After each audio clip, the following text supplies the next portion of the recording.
Samantala, 47 anyos na lalaki nasawi matapos na sumabog ang bahagi ng inaayos na truck sa Kalasyaw, Pangasinan. Tutukan sa report.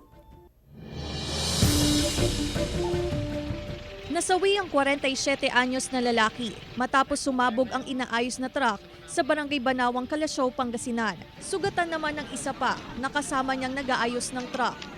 Sa investigasyon ng pulisya, bigla na lang umanong sumabog ang truck habang gumagamit ng grinder at welding machine ang mga biktima.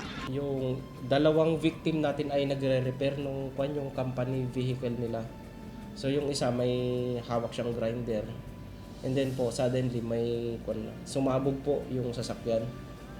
So doon po yung isang victim natin ay na namatay, yung isa po na injured. Kinilalang mga nasawi na si Cesar Sambas, residente ng Barangay Tubang, Dagupan City. Nakilala naman ang sugatan na si Jomar Mirasol, residente ng Barangay Banawang, Kalasyaw, Pangasinan.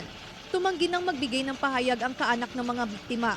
Iniimbestigahan pa ng pulisya ang sanhi ng pagsabog. Napag-alaman nila na may mga may mga chemicals na nandun sa lugar.